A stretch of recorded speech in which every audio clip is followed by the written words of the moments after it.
Bom, eu vou compartilhar com vocês alguns slides aqui e vou pedir para vocês assim que deixem as perguntas para o final, porque às vezes a gente, no decorrer do que a gente vai apresentando para vocês aqui, talvez a gente responda muitas perguntas, né? E por ser um modelo de teoria assim que traz bastante conceitos, né? Eu acredito que se a gente deixar para o final, a gente otimiza o nosso tempo aqui, tá bom? Então, vocês podem anotar as perguntas de vocês e, no final, a gente abre espaço para a gente esclarecer as dúvidas e também a gente vai ter lá o grupo, né, que vai ficar aberto. Então, sempre que vocês assistirem alguma aula e tiver ali alguma dúvida, vocês podem colocar lá que a gente vai trocando por ali também, tá bom? Bom, deixa eu só me ajeitar aqui, que eu ainda estou aprendendo com essas ferramentas aqui do, do Zoom. Vocês estão vendo os slides? Sim. Conseguem ver? Ok. Então, vamos lá, né? Vamos entender um pouquinho da história, né, da TE. A gente vai começar, assim, falando um pouco sobre como surgiu, né? A gente vai entender por que ela surgiu, né? Porque Jeffrey Young, ele desenvolveu aí uma teoria partindo da TCC clássica, entendendo também um pouco dos pressupostos, né, que a gente vai ver que foi justamente por não alguns pacientes descumprirem alguns pressupostos da TCC clássica que ele desenvolveu essa teoria. E aí a gente vai falar um pouquinho também desses pressupostos. Por quê? Porque é importante a gente saber, né, de qual modelo de psicoterapia que o nosso paciente ele vai se beneficiar mais e para quem é a terapia do esquema, né, e também para quem não é.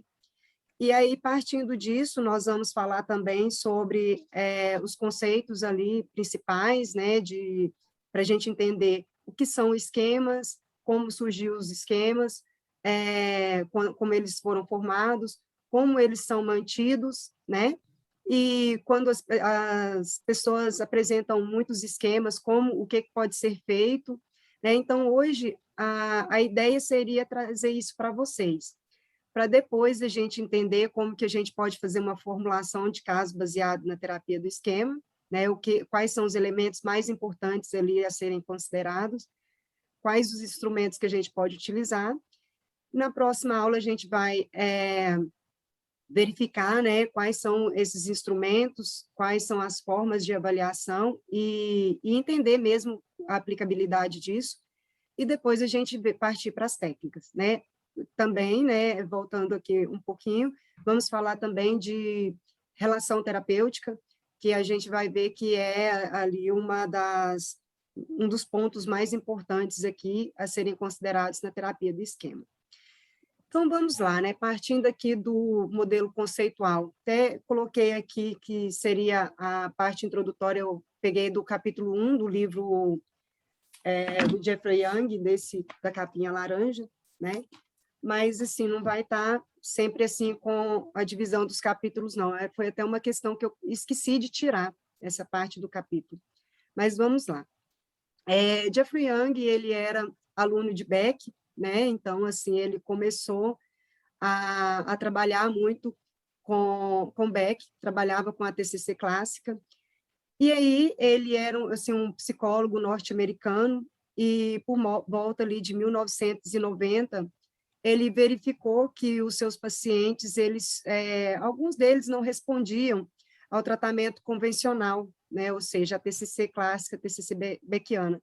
Por mais que assim, os seus pressupostos eram muito válidos, né, eles deixavam a desejar, alguns pacientes deixavam a desejar no sentido de uma melhora eficaz, né, de uma melhora contundente ali das principais sintomatologias, principalmente daqueles pacientes com transtorno de personalidade e problemas caracterológicos, né, pessoas ali com uma resistência muito grande à mudança, né, e também a responder a esse tratamento.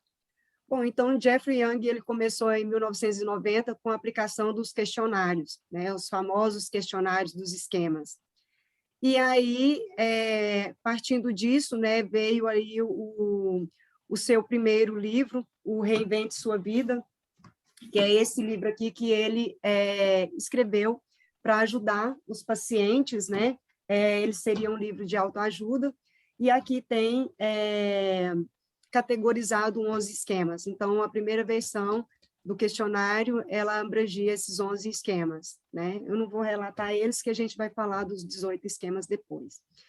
E depois ele veio escrever aquele livro, né? Terapia dos esquemas, aquele da capinha para transtorno de personalidade. Me faltou o nome dele aqui agora, eu coloquei até nas referências. Esse aí mesmo, Marcos, obrigada.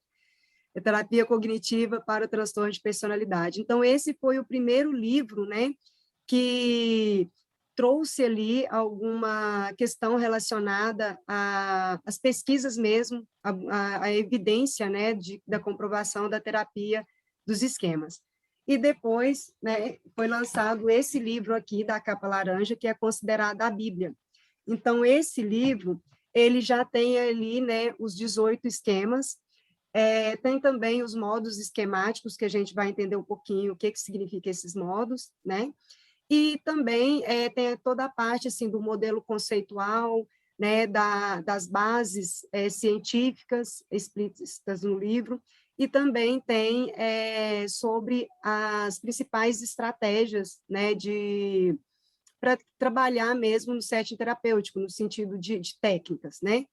A terapia do esquema, ela é um modelo psicoterápico essencialmente cognitivo. O que isso significa, né? Que a gente utiliza todas as técnicas da TCC, né? Da TCC clássica, mas algumas, né? Então, a gente vai entender por que isso acontece também, quais são essas técnicas, tá? Ela amplia, então, né, os tratamentos e conceitos cognitivos comportamentais tradicionais, né, por abranger ali outros recursos de outros modelos psicoterápicos, né? Então, ali ela traz contribuições da psicologia afetiva, né, que é a terapia a psicologia do apego, né, de Bowlby. Tem também a parte da gestalterapia, que traz a parte mais vivencial, né, no tratamento ali e na avaliação também. Tem a parte da psicanálise, que traz também essa questão da evolução, de como que o sujeito, né, ele evolui dentro da relação com os seus cuidadores, né? Então, ele é um modelo bastante abrangente e, ao mesmo tempo, unificador, porque ele abrange todos esses conceitos, nos dando ali um modelo, né, de psicoterapia. Então, nós temos ali um método dentro da terapia do esquema, por mais que ela é um modelo psicoterápico cognitivo, essencialmente cognitivo, ela tem o seu próprio modelo, né? Então tem o seu próprio método de trabalho. E a gente vai ver que é estruturado, tanto quanto na terapia cognitivo-comportamental, mas também, ao mesmo tempo, muito flexível, que também a terapia cognitivo-comportamental nos permite essa flexibilidade. Então, aqui, né, seguindo os slides, ele começou a desenvolver essa teoria em 1990, né, Jeffrey Young, para tratar os pacientes que não respondiam de forma adequada ao tratamento cognitivo-comportamental tradicional. Então, aqui nós vamos ver, né, algumas questões, né, de por que esses pacientes também não respondiam a esses tratamentos. Então, alguns pacientes, para começar aqui, entendendo alguns pressupostos da TCC, né, e que eram descumpridos, né, pela terapia cognitivo-comportamental, por esses pacientes, que alguns deles carecem de sintomas específicos, né, que possam servir ali como alvo de terapia. Então, se o paciente ele chega para nós com um transtorno de pânico, né, uma crise de pânico, a gente sabe que a TCC clássica, ela dá conta disso, né? Nós temos ali vários recursos, tanto a parte trabalhando com a terapia cognitiva e comportamental, como também com a parte só comportamental, considerando as técnicas de sensibilização, enfim, né? Agora, nós temos ali também, né, a questão de que, às vezes, os problemas desses pacientes são muito vagos, muito difusos, e que, às vezes, os próprios pacientes, eles não sabem quais são os seus problemas. Então, vocês já podem ter verificado isso, né? A pessoa, ela se sente triste, ela se sente angustiada, descontente, mas ela não sabe por quê. Então, assim, é como se a pessoa chegasse com um problema para nós e falasse assim, olha, Rejane, eu me sinto feliz. Tá, mas você se sente assim desde quando, né? Primeira hipótese que a gente levanta, depressão. Ah, desde quando eu nasci, né? Então, assim, a pessoa não sabe, né, entender quando que começou o problema dela, ela se sente assim e não sabe quais são os problemas que ela tem. Outra questão é que esses pacientes, alguns pacientes, eles buscam tratamento para dificuldades crônicas nos relacionamentos, né, com pessoas próximas, no trabalho, não apresenta sintomas clínicos importantes, ou, né, muitas vezes, tem eles em grande quantidade, o que é difícil também da gente aplicar a TCC clássica, né, com esses pacientes. E quando a gente fala, né, dessa questão de problemas nos relacionamentos, principalmente pacientes com transtorno de personalidade, eles não entendem, né, para eles não faz sentido que a forma de se comportar é um problema. Eles não entendem que aquilo ali, né, é a forma que eles entendem que eles são, né? Então, eles não conseguem perceber essa diferença. Então, por isso, não adianta a gente trabalhar somente a nível, né, de, de, de, de terapia, de modelo, né, de TCC clássica. Por quê? Porque, cognitivamente, esse paciente, ele entende, mas ele não sente, né? Ele ainda continua se sentindo descontente, ele ainda continua se sentindo desamparado, por mais que a gente faça uma reestruturação cognitiva, de forma, né, que a gente já sabe aí, dentro das técnicas que a gente tem da TCC. Então, vamos lá. Outra questão, né, que os pacientes, eles descumprem, né, costumam descumprir no modelo, quando a gente vai aplicar a TCC clássica, são as tarefas de casa, né? Muitos pacientes, eles não realizam, e a gente sabe que as tarefas de casa, ela não é somente para o paciente, ele aprender, vamos dizer assim, uma nova habilidade, mas é para ele fazer uma reestruturação cognitiva mesmo, buscando evidências que contrapõem as suas crenças e flexibilizando ali as suas crenças, seus esquemas, né? Então, assim, quando esses pacientes, eles não fazem esses experimentos comportamentais, a gente perde uma parte da essência da terapia cognitivo-comportamental. Por quê? Porque nós trabalhamos com o empirismo colaborativo. O empirismo colaborativo é o paciente colocar em prática aquilo que ele aprendeu na terapia. Com isso, buscar evidências que contrapõem, né, os seus esquemas, para flexibilizar os seus esquemas, trazendo, né, resiliência. Então, o que a gente vai ver é que o que difere uma pessoa, né, saudável de uma pessoa que tem ali uma certa patologia é justamente a rigidez, né? E o que a gente vem trazer para a psicoterapia, que a gente chama de resiliência, é justamente a flexibilidade.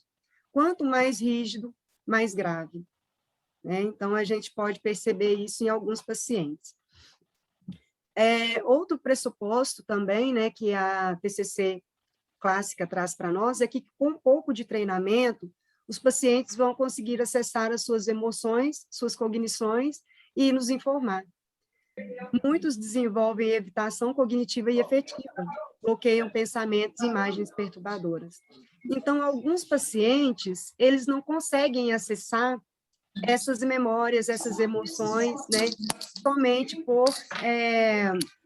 por meio de técnicas cognitivas racionais. Deixa eu ver aqui. Às vezes, a gente precisa trabalhar com técnicas vivenciais para a gente ativar no paciente, né, essas...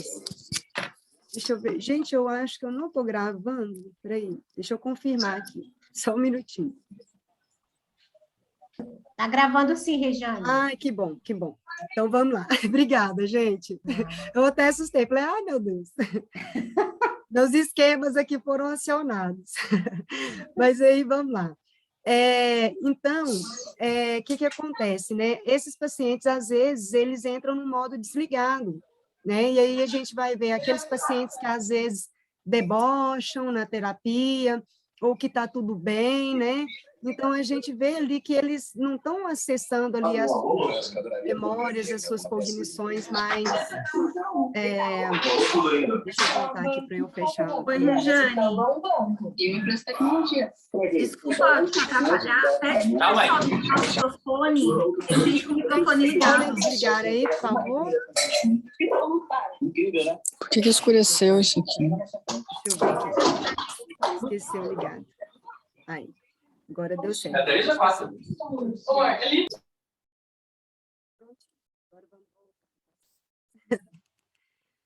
Então, isso para alguns pacientes é muito difícil, né? Acessar as suas memórias, principalmente memórias muito traumáticas. Outra questão também, né, é que a TCC, ela pressupõe que a mudança de comportamento e cognições por meio de análise empírica... Acho que ela não estava dando bola. Foi o André, e ela não está pegando. Deixa eu ver quem é que está com o microfone ligado. Eu estou com o microfone aberto? O quê? Microfone. Eu fechei aqui, mas eu acho que abriu sem querer. Mas não tem problema, não. Foi rapidinho aqui, tá? A gente vai voltar. Acontece. E aí, né, pressupõe que, por meio da análise, né, empírica, pelo discurso lógico, a experimentação, e também por exposição gradual e repetição, os pacientes obtêm, né, essa mudança de comportamento e de cognição.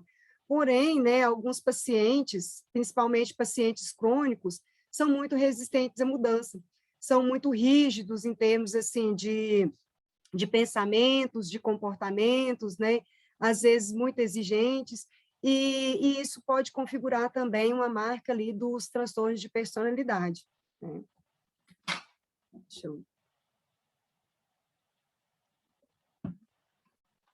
Eu compartilhei o documento errado aqui, só um minutinho.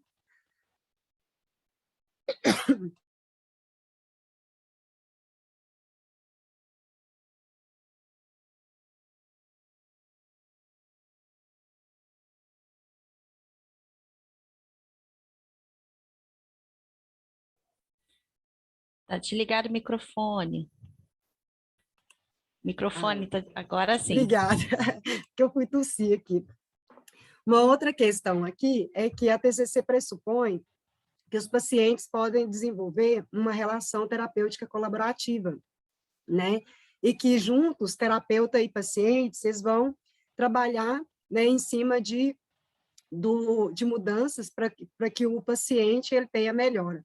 Só que muitos pacientes, eles têm dificuldade, inclusive, de confiar no terapeuta, né? Então, essa aliança terapêutica, ela não é estabelecida em poucas sessões, como a terapia cognitivo-comportamental pressupunha. A TCC também, ela pressupõe que o paciente ele tenha problemas-alvo, né, prontamente discerníveis, aquilo que eu falei para vocês. Alguns trazem problemas muito vagos, crônicos, difusos, e até mesmo nem sabem quais são os seus problemas, né? E aí, gente, vocês podem já ir imaginando, né, o tipo de paciente, né, que se encaixa em alguns pressupostos desses aqui, para vocês verem qual o modelo de psicoterapia seu paciente vai se beneficiar mais.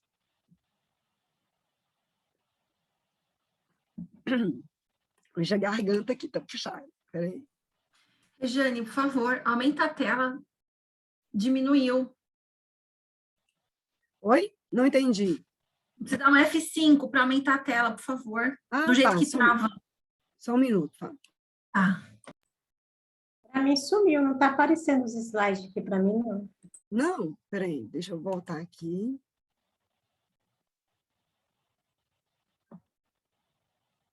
E agora? Parece? Isso, agora está certinho. Obrigada. Por nada, imagina. Então, por esses pressupostos, a gente já vai imaginando um modelo de psicoterapia que o nosso paciente iria se beneficiar mais. Então, o Jeffrey Young, ele integrou, né, várias escolas de terapia, como eu disse para vocês, e ampliou a TCC tradicional ao dar ênfase muito maior à investigação das origens infantis e adolescentes dos problemas psicológicos. Então, vocês vão verem que, enquanto na TCC, né, clássica, a gente tem ali não que a gente não vá investigar, né, algumas questões, algumas crenças, como algumas crenças foram formadas, mas a gente vai, nesse caso aqui, a gente vai dar maior ênfase, né, à infância desse paciente, para a gente entender como que esses esquemas se desenvolveram. Até porque a gente vai ver que esses esquemas, eles se desenvolveram a partir de necessidades emocionais infantis que não foram supridas. Então, a gente precisa recorrer a esse passado, a essa história, para a gente compreender quais necessidades não foram supridas, porque dos planos terapêuticos, né, é justamente suprir as necessidades emocionais do nosso paciente, né? Seja o terapeuta suprindo, né, servindo ali de modelo, como reparador parental limitado, né, como também ajudando o paciente a buscar, em outras relações fora da terapia, o suprimento dessas necessidades. Então, a terapia do esquema, ela se mostrou-se muito útil, né, no tratamento de depressão e ansiedade crônicas, né, transtornos alimentares, problemas difíceis de casal e dificuldades duradouras na manutenção de relacionamentos íntimos ali satisfatórios. Então, ela não, ela começou com o trabalho de transtorno de personalidade, né, mas hoje a gente utiliza a terapia dos esquemas para vários tipos de demandas terapêuticas. Então, nós vamos aqui, né, falar um pouquinho, entender, né, o que é o esquema, né, como se mantém, né, o que isso significa. Então, a palavra esquema, ela é muito utilizada em vários campos de estudos, né? Então, assim, se a gente vai para matemática, tem uma explicação para isso, ela é considerada também na engenharia como um esboço, e em termos gerais, o esquema ele é uma estrutura, né? Uma armação ou uma conformação. Qualquer princípio, mas aqui a gente vai ver a terapia do esquema como um princípio organizativo amplo que uma pessoa ela usa para entender, né, a própria experiência de vida, e isso tudo ele vai ser considerado um esquema. Então, assim, se eu tenho um esquema, né, de professora, eu vou pensar quais recursos utilizar, eu vou pensar como me preparar para uma boa aula, eu vou pensar, né, em como otimizar o tempo, como facilitar a aprendizagem. E isso tudo está relacionado com as minhas vivências, com aquilo que eu aprendi sobre ser professora. Então, esse é um esquema.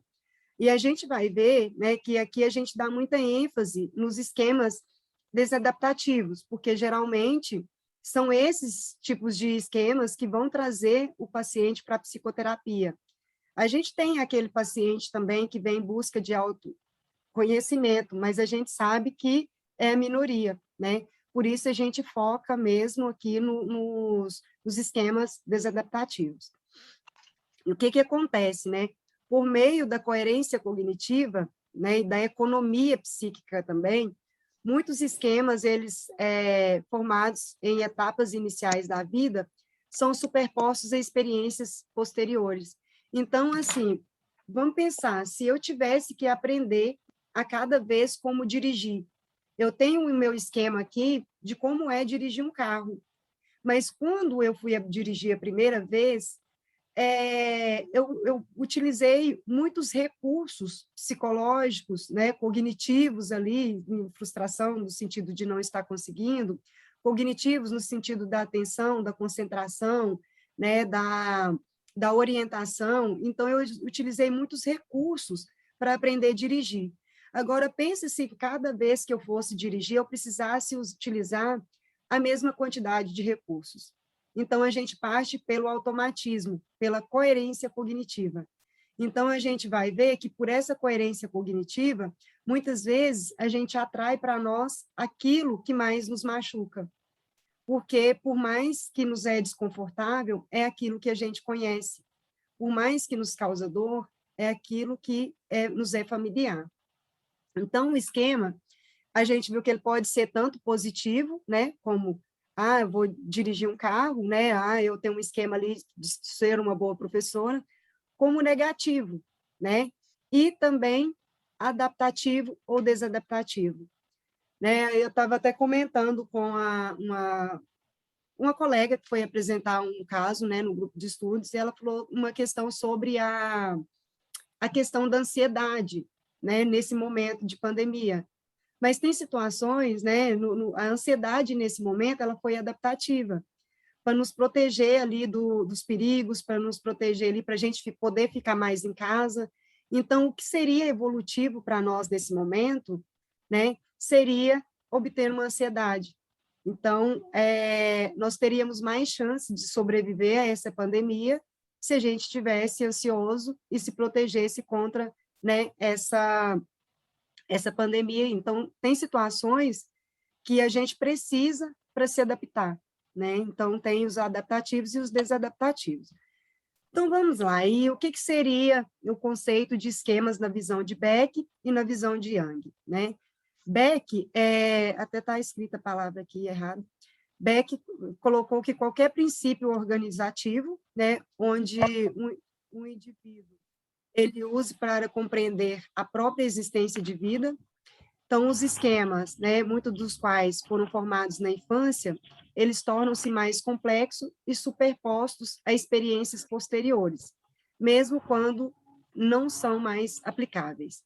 Então, isso significa, né, que Beck já trazia esse conceito desde 1967, mas Beck trazia o conceito de esquema como essa organização, como a mente mental, no sentido de ser estruturada. Então, nós temos na parte mais...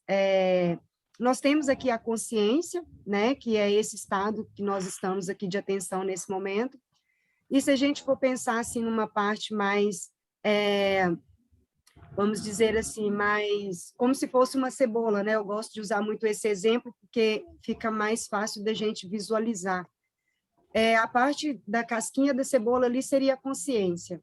Aquela parte mais branca que está dentro da casquinha seriam os pensamentos automáticos. E aquela parte mais do meio, aquela parte mais central, né? O miolinho ali seriam os esquemas, que são compostos, né, por crenças centrais e crenças intermediárias. E aí, né, dentro de crenças centrais ali, né, o que Beck traz? A visão negativa de si, a visão negativa do outro e a visão negativa do futuro, né, do mundo. E aí, para a gente entender um pouquinho, né, assim, bem de forma bem simples para vocês entenderem, né, porque às vezes a gente fica nessa de qual que seria a diferença entre a terapia, entre esquemas de Jung e esquema de Beck, né? Então, acho que a primeira coisa é a gente pensar assim, talvez Jung pegasse essas 3 crenças que Beck trouxe e ampliou, né, subdividindo em 18 crenças, que são os 18 esquemas que a gente tem hoje.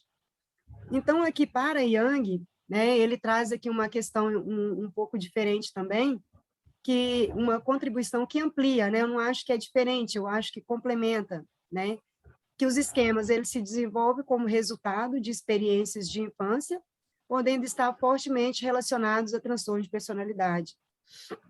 Os que são nocivos foram chamados de esquemas iniciais desadaptativos. Iniciais porque foram formados, né, de um momento muito prematuro da vida da criança. E a gente vai ver, né, que quanto mais nas etapas iniciais ali, pensando nas etapas de desenvolvimento, quanto mais cedo esses esquemas foram formados, mais graves eles serão. E mais chance o paciente tem de desenvolver transtorno de personalidade. A gente vai ver quais são essas etapas de vida daqui a pouco. Então, para Jung, né, alguns esquemas eles podem estar no centro dos transtornos de personalidade e definir um conjunto de esquemas, né, chamados de esquemas desadaptativos remotos, cuja definição então, são formados por memórias, emoções e sensações corporais. Então, veja bem, eu falei memórias, emoções e sensações corporais, relacionados a si próprios ou relacionados com as outras pessoas, desenvolvidos durante a infância ou adolescência, mas é elaborado, né, ao longo da vida do indivíduo, disfuncional em um nível significativo. Então, vamos entender isso tudo. Os esquemas, então, eles vão serem ativados nas relações, né, com outras pessoas, e quando eles são ativados, eu vou sentir emoções, sensações corporais parecidas com experiências que eu tive na minha infância, que foram significativas para a formação daquele esquema. Por isso, a gente entende a necessidade de trabalhar ali as técnicas vivenciais, tá? E por que elaborada ao longo da vida, né? A gente não falou ali de coerência cognitiva, de economia, né? Psíquica, justamente por isso. A gente vai perpetuando os esquemas, a gente vai se adaptando, arrumando um jeitinho, né, de lidar com essas dores, com esses esquemas. Então, eles vão ser elaborados, então a gente não cura os esquemas, né? A gente vai criando estratégias para a gente lidar com ele, mas a gente não acaba ali com essas estratégias, a gente não supre as nossas necessidades emocionais a fim de curar os esquemas. Disfuncionais, porque nós estamos falando de esquema desadaptativo, então ele é disfuncional. Ele foi adaptativo lá na nossa infância, quando nós, né, nos faltou alguma das necessidades, e, por exemplo, a gente sabe que, vamos supor, o abandono, ele é uma das dores, né, dos medos mais avassaladores de uma criança, né? De uma criança, e eu falo assim, em tenra idade. Então, veja bem, se uma criança for assertiva ao ponto de entender que um dos cuidadores e os pais estão sendo abusivos com ela, né, com a criança. Isso daí poderia acarretar no seguinte, né, então, se os meus pais são abusadores, eu preciso me afastar. E esse afastamento vai levar ao quê? A uma desconexão. Então, o que é mais adaptativo para a criança? Assumir a culpa, né? Então, ali atrás, né, lá naquela fase, né, em que a criança foi abusada, que a criança foi negligenciada, assumir essa culpa era adaptativo para ela se manter naquele ambiente, se manter sob o cuidado daquelas pessoas. Mas, às vezes, a pessoa faz o quê? Ela pega aquela culpa, né, aquele esquema ali de desconfiança, de abuso, e vai repetindo esses comportamentos e vai perpetuando isso, né, nas outras relações, vai estendendo isso para outras relações. Só que o ambiente mudou, mas a pessoa, por coerência cognitiva, continua tendo os mesmos comportamentos, sentindo as emoções, as sensações corporais, como se fosse lá na infância. E aqui, nessas características, nesses conceitos, vejam bem que Jeffrey Young não colocou comportamentos. Ele colocou sensações corporais, emoções e memórias. Por que não colocou comportamento? Porque o comportamento é uma forma da gente reagir ao esquema. Ele é uma forma da gente lidar com essa dor. Então, ele não faz parte dos esquemas, tá bom? Ele é apenas o resultado, né, dos esquemas. Assim como a gente vê lá no modelo cognitivo também. O comportamento, ele não faz parte daquela estrutura, né, que eu expliquei para vocês ali, fazendo uma analogia com a cebola. O comportamento, ele é uma estratégia, né, ele é ali resultado de todo o modelo esquemático. Aqui também, né, é importante a gente falar aqui sobre algumas características, né, que eles estão ligados a altos níveis de emoção, né? Os esquemas, eles lutam para sobreviver, então, assim, é como o paciente entende que ele é. Então, é muito difícil mudar um esquema. Então, quando a gente pega um paciente ali com esquema de dependência e incompetência, né, e a gente fala, olha, mas seu marido é abusivo, ele te trata mal, ele te humilha, te bate, né, enfim. Então, não é melhor separar? Não. O que acontece? A pessoa, ela acaba distorcendo as coisas para encaixar no seu esquema.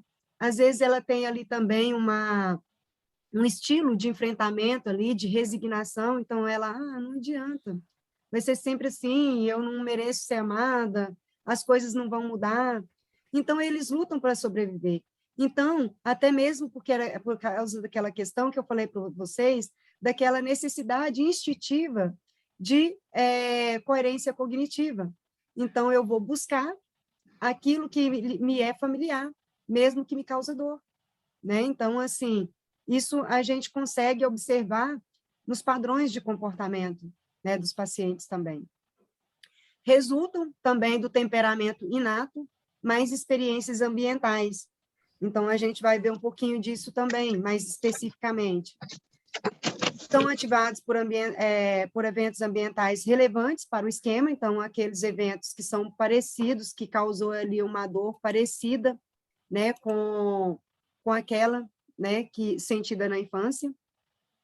Quanto mais grave o esquema, maior o número de situações em que pode ser ativado. Então, assim, suponhamos, se o esquema ele é ativado em várias situações, isso significa, né, em muitas situações, isso significa que aquele esquema ele é grave e que talvez foi criado, foi desenvolvido ali nas primeiras fases evolutivas da criança. E também tem uma questão que, quanto mais quantidade de esquemas, mais grave seria o transtorno do nosso paciente. A gente vai ver que tem algumas pessoas, alguns pacientes que têm 1 ou 2 esquemas, mas às vezes tem pacientes que vão apresentar 16 ou mais, como no caso dos pacientes com transtorno de personalidade borderline. Então, aqui nós temos, né, como são formados os esquemas.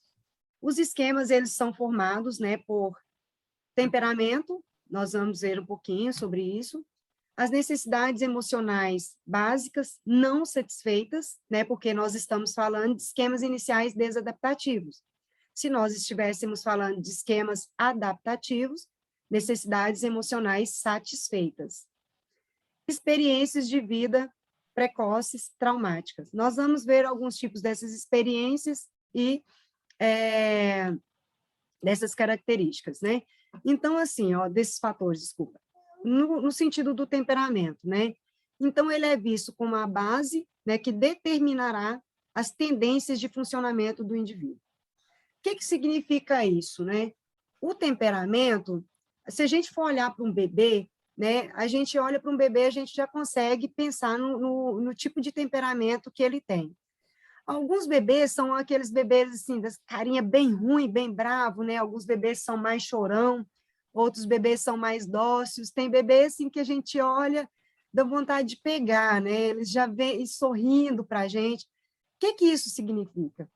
Que aquele bebê sorridente, né? Que dá o sorrisão lá, o bebê babão, ele tem muito mais chance de suprir as suas necessidades emocionais do que aquele bebê que é mais bravo. Né? Então, a contribuição que Jeffrey Young trouxe, né, trazendo emprestado aí também de outras teorias, foi justamente essa questão, né, biológica. E outra coisa, ele fala aqui que é um determinante biológico da personalidade. Por que é um determinante biológico? Né? Que cada um vai ter o seu potinho de necessidade, de acordo com o seu temperamento, e essas necessidades elas vão ser, pelo menos deveriam, né, ser supridas pelos seus cuidadores de acordo com o tamanho, né, de cada potinho, de cada criança. Então, por isso, a gente já parte daquele princípio, né, quando os pais falam assim para nós, quem atende criança, eles sabem, fala assim, Regiane, mas eu dei a mesma educação para todos, né, do jeitinho que eu fiz para um, eu fiz para o outro, mas não é do jeitinho que faz para um, que faz para o outro, que vai encher o potinho dos dois, não. Entendendo qual o tamanho do potinho, né, e qual a necessidade de cada um. E aí, entrando aqui nos tipos, né, de temperamento, nós temos aí crianças que são mais lábil, outro já tem um temperamento mais reativo, uma já é mais depressiva, outra já é mais otimista, algumas crianças já são um pouco mais ansiosas, outras mais calmas, algumas mais obsessivas, outras mais distraídas, outras mais passivas, outras mais agressivas, algumas mais tímidas, outras mais sociáveis. Então, a gente precisa olhar esse temperamento da criança para perceber, né? Porque, assim, aquela criança que ela tem o rostinho bravo, ela também precisa de afeto, ela também precisa de carinho, ela também precisa de atenção, ela precisa de orientação, mas ela acaba, né, despertando nos cuidadores, né, às vezes até mesmo a punição, né, por às vezes serem crianças que apresentam maiores problemas de comportamento, né? Então, assim, é importante a gente observar isso até para quem trabalha aí com orientação parental. Então, assim, outra questão do temperamento, né? As tendências do temperamento, né, tendências geneticamente herdadas, nunca são eliminadas ou aumentadas exageradamente em sua totalidade. Então, assim, a gente pode, né, mudar um pouquinho desse temperamento, mas não é possível mudar por completo. Então, a gente não vai ter aí mudanças exageradas na questão dessa base biológica. Então, partimos aqui para entender quais necessidades. Então, a gente precisa interagir o temperamento com o suprimento das necessidades. Quais são elas?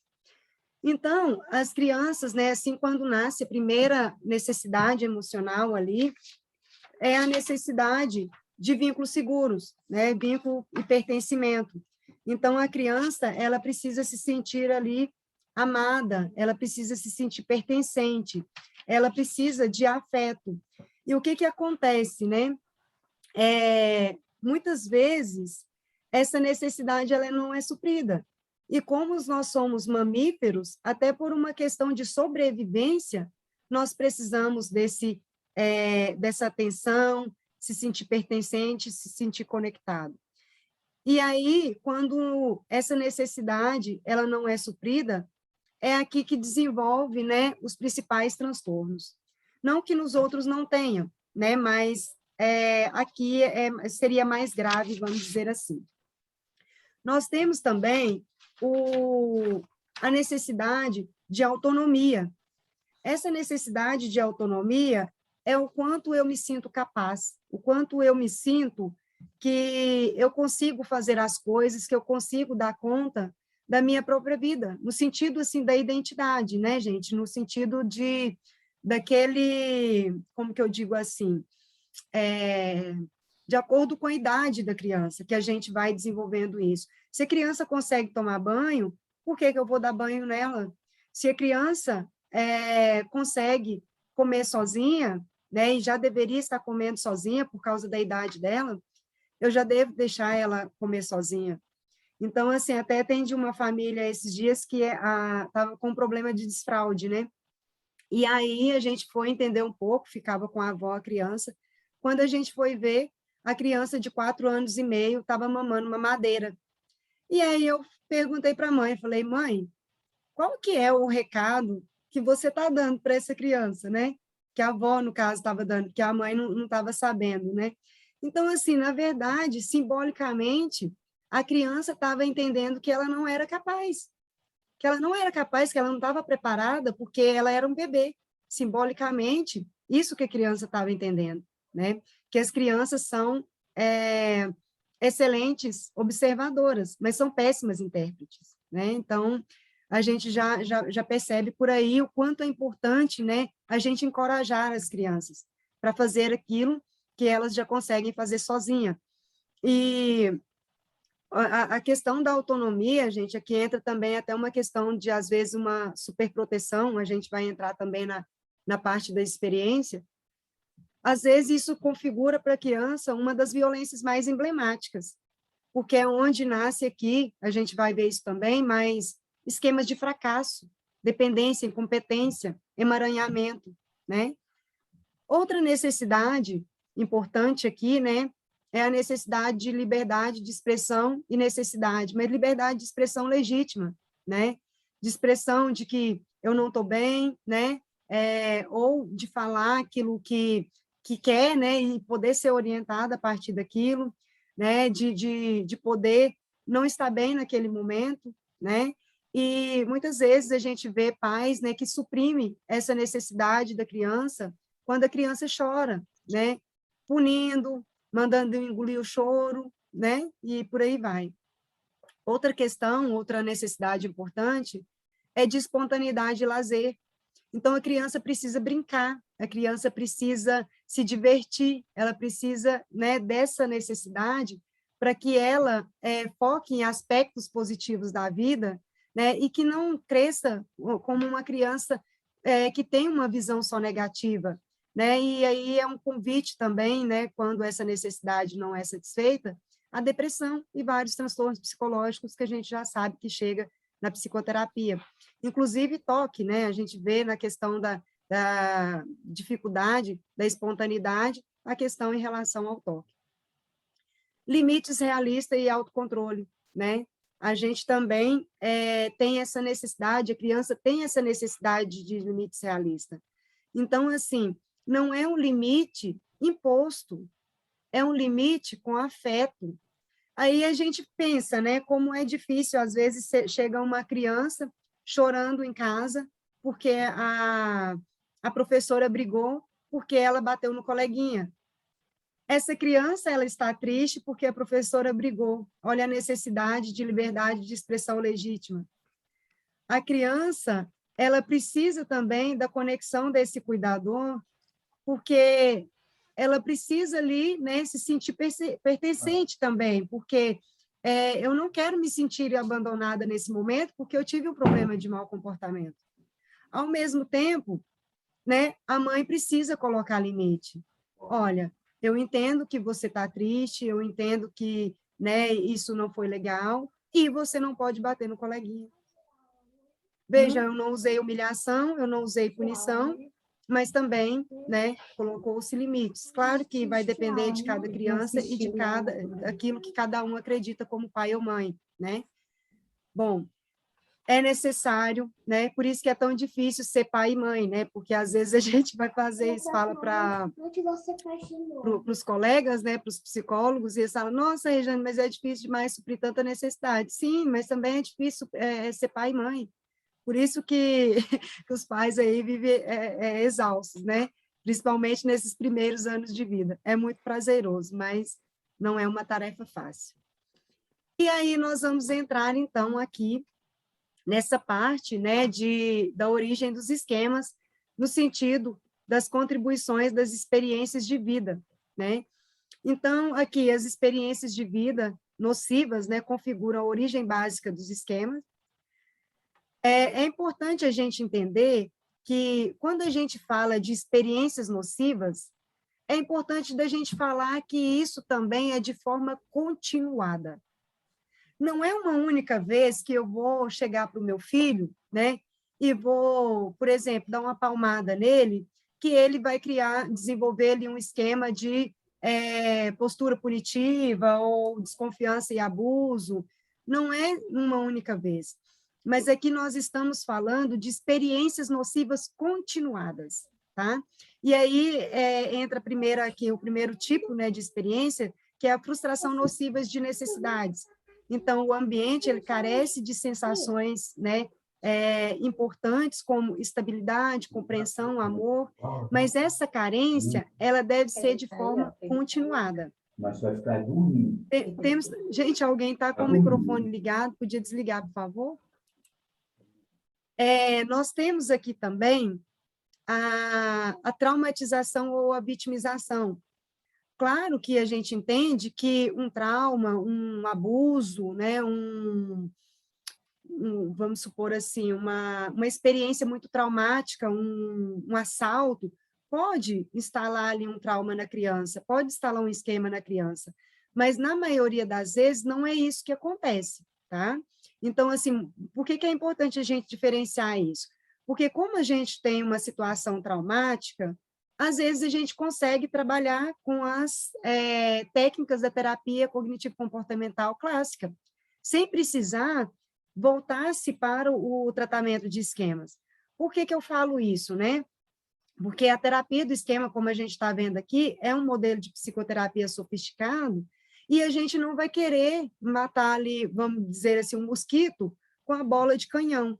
Então, se a gente consegue trabalhar, né, consegue lidar com as demandas do nosso paciente com as técnicas da TCC clássica, a gente vai por ali, né? Porque a questão é trazer alívio do sintoma e qualidade de vida para o nosso paciente em menos tempo, né? Isso é a terapia cognitiva comportamental ser um modelo de psicoterapia breve, é ser eficaz nesse ponto.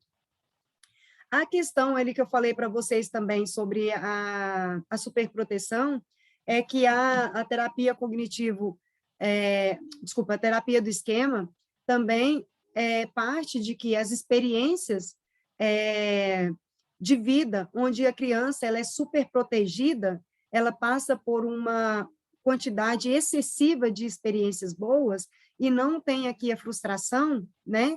Ela também pode desenvolver esquemas. Então, isso pode contribuir, né, com aqueles outros dois fatores, que é o temperamento da criança e as necessidades emocionais, para desenvolver os esquemas.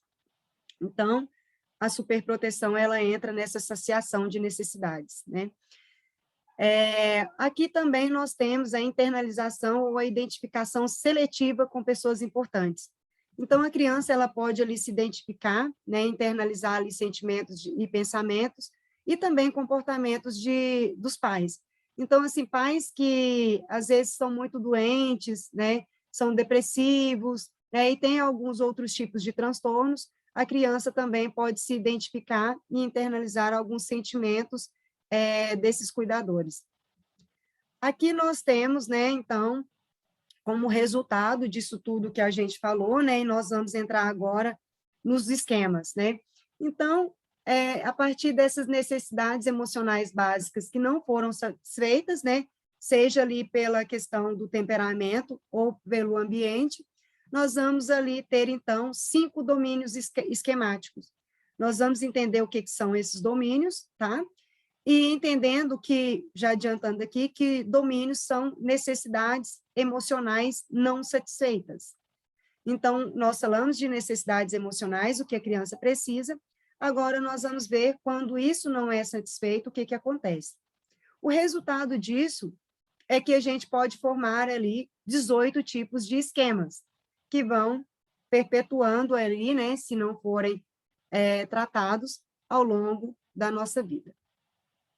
Então, aqui nós temos, né, os 18 esquemas, aqui, esquema de desconexão e rejeição, onde a necessidade emocional que foi frustrada, né, é aceitação e pertencimento, autonomia e desempenho prejudicados, onde a necessidade emocional que foi frustrada aqui é a necessidade e desempenho, né, incentivo, senso de capacidade, limites prejudicados, onde a gente tem a necessidade de limites com afeto, orientação para o outro, né, onde a gente tem aqui a necessidade de liberdade de expressão, de liberdade de expressão de emoções e sentimentos, supervigilância e inibição, quando a necessidade de espontaneidade e lazer não é suprida.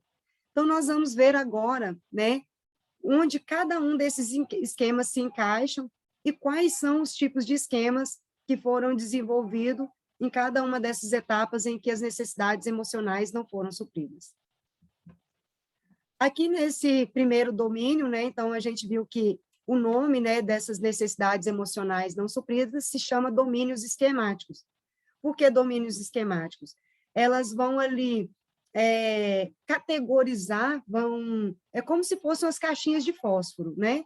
Então, nós vamos pegar ali essas caixinhas de fósforos e nessas caixinhas vão ter ali os esquemas que foram desenvolvidos a partir da frustração dessa necessidade. Então, aqui no primeiro domínio, as experiências infantis geralmente eram ambiente inseguro, né, explosivo, cuidador instável, abusivo, frio, né, tinha ali também, poderia ter também rejeição, isolamento social, e as crianças com esquemas nesses domínios, né, ou o adulto também, porque aqui agora nós estamos falando de adultos, porque os esquemas eles foram formados na infância, mas eles são perpetuados na vida adulta. Então, o adulto ele vai ter expectativa de que as necessidades de segurança, estabilidade, carinho, empatia, compartilhamento de sentimentos, aceitação e respeito nunca serão satisfeitos. Então, quais esquemas que podem ser desenvolvidos pela frustração dessa necessidade de proteção, vínculo seguro? Abandono e estabilidade, né? Então, é a percepção, né, de que os outros com quem eu poderia me relacionar não são estáveis e indignos de confiança. Então, aqui no abandono, eu tive afeto, mas eu perdi. Então, assim, a criança, ela vai se desenvolver a partir, né, ela teve ali um apego, ela teve o pertencimento, mas aí os cuidadores, por serem estáveis, acabou não suprindo essa necessidade e essa criança, ela desenvolveu esse esquema. Desconfiança e abuso. Expectativa de que os outros irão machucar, abusar, enganar, humilhar, mentir ou manipular, ou até aproveitar do paciente. A privação emocional, né? No abandono, eu tive afeto e perdi. Na privação emocional é o sentimento de que eu nunca vou ter. Então, ó, expectativa de que o desejo de ter um grau adequado de apoio emocional não será satisfeito adequadamente pelos outros. E existe 3 formas de privação. Então, a criança, ela não teve cuidados, né? Então, não teve ali a ausência de atenção, de afeto, de carinho, de companheirismo. Ausência também de empatia, né? Então, a criança ali, ela não teve a compreensão do adulto, de escuta, de uma postura aberta. A privação de proteção, não teve ali uma pessoa que apoiasse, que desse força, direcionamento, que desse orientação para a criança. Defectividade e vergonha. É o sentimento de que a criança ela é defectiva, né? De que ela é falha, que é uma pessoa má, indesejada, inferior, inválida. O sentimento de que se está assim, no esquema aqui de isolamento, tem o sentimento de que está isolado do mundo, né, de que está ali desconectado das pessoas, de estar sendo rejeitada, né, pelo grupo, pela comunidade. Nós temos aqui no segundo domínio, né, o domínio de autonomia e competência, né, que foram prejudicados. Então, a necessidade emocional seria de autonomia e competência. Então, ali, o ambiente ele foi pouco encorajador, ou talvez muito super protetor. E a pessoa ela tem ali a expectativa de que, sobre si, do ambiente, né, que interfere ali na capacidade de separar, de se individuar, de sobreviver independente, de ter ali um bom desempenho. Então, ali pode desenvolver os esquemas de dependência / incompetência, né? Porque pode se sentir tanto dependente como incompetente.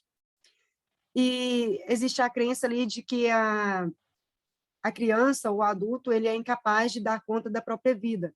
Então, veja bem que essa é uma diferença importante do esquema de fracasso, que o fracasso ele está relacionado a questões profissionais, a questões acadêmicas, mas não a questão de como que eu digo assim, questões da vida da gente, questões diárias. Aqui eu me sinto incapaz de qualquer coisa, né? Que eu me sinto desamparo, aqui seria o desamparo aprendido. Agora, no esquema de fracasso, não, é em questão a realização, seja profissional, acadêmica, seja em relação ao resultado. Vulnerabilidade ao dano ou à doença, né? Então, é o medo exagerado de que uma catástrofe vai acontecer a qualquer momento, né? E veja bem, gente, isso aqui não é uma questão de ansiedade só, não é só uma questão pontual. Por exemplo, uma pessoa com a vulnerabilidade ao dano ou à doença pode fazer checagem de exames por várias vezes, pensando que poderia ter, por exemplo, um câncer. e essa pessoa ela vive em hospital, e aí ela, por mais que as evidências, os exames apontam que aquilo ali não comprova, né, uma doença, ela está sempre em busca disso, dessa confirmação. Emaranhamento é a dificuldade que eu tenho de me individuar do outro, né? Então, é a dificuldade que eu tenho ali de me ver fora do outro, né? Então, até teve um caso que eu até dei como exemplo na aula passada, de um vizinho, né? Ele faleceu, já era um senhorzinho idoso já, e aí passou um mês, não sei, ou uma semana, não me lembro, que já tem muito tempo isso, e a senhorinha lá, a esposa dele, faleceu também.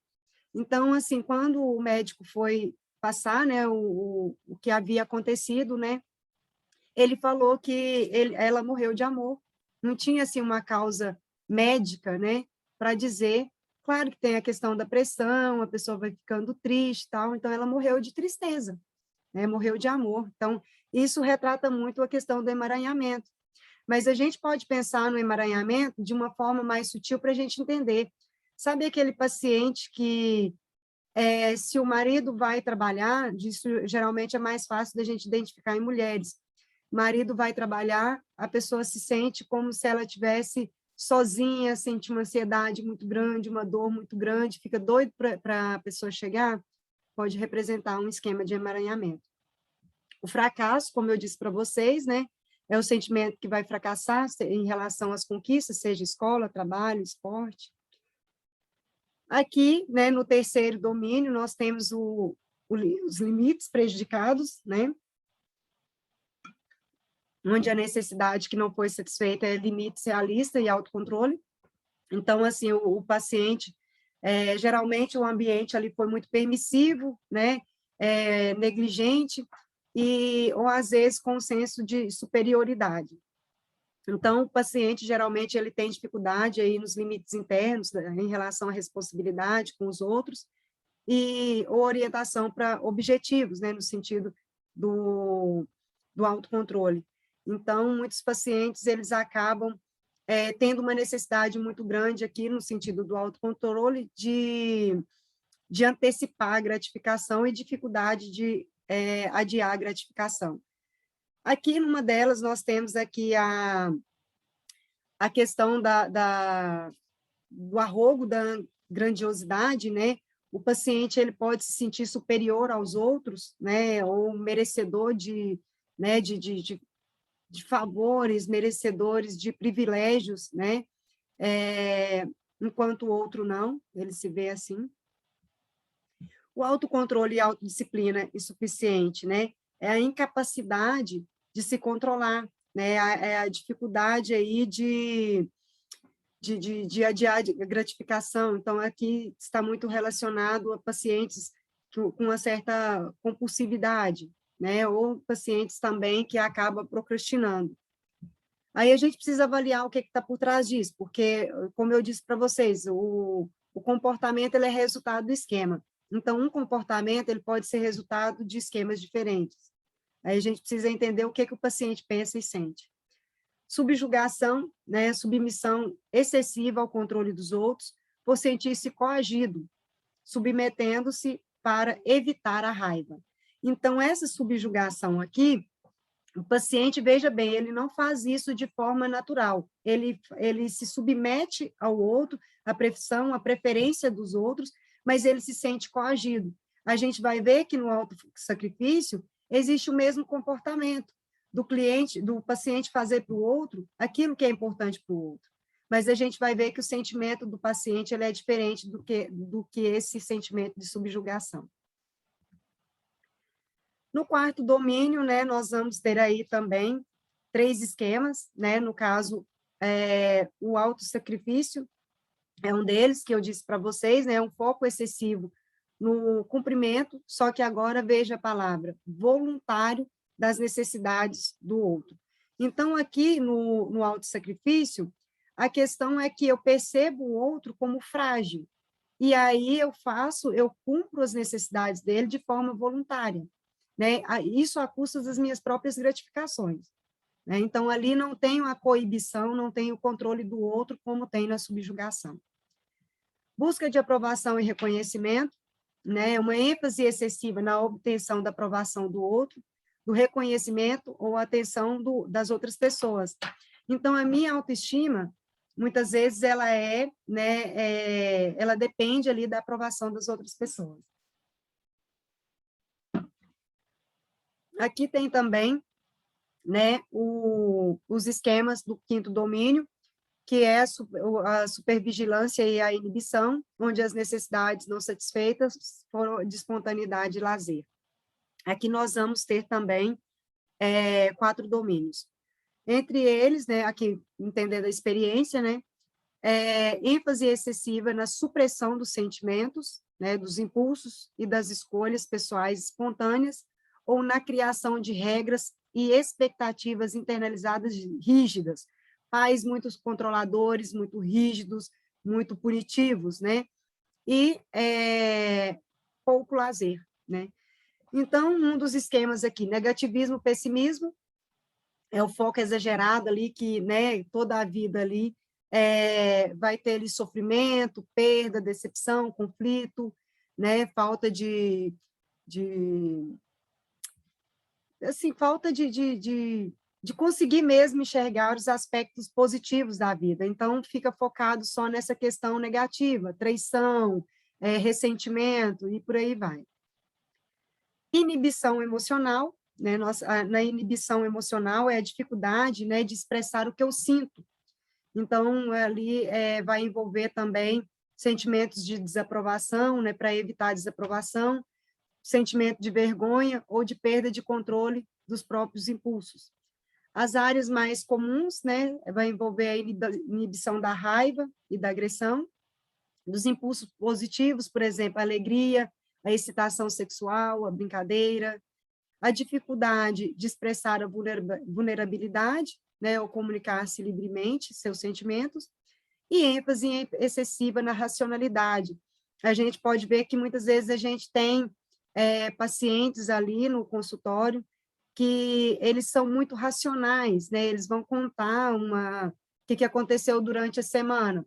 Ah, Rejane, foi tudo tranquilo, mas eu vi que eu tive o pensamento automático disso, daquilo. Então, assim, ele vai racionalizando, não consegue entrar ali na parte, né, da experiência que foi ruim para ele ali. Padrões inflexíveis e postura crítica exagerada, né? A crença ali subjacente, né, de que se deve fazer um grande esforço para atingir níveis muito elevados ali internalizados, né? E na maioria das vezes é para evitar críticas. Postura punitiva, independente do que eu ou as outras pessoas tenham feito, elas devem ser punidas.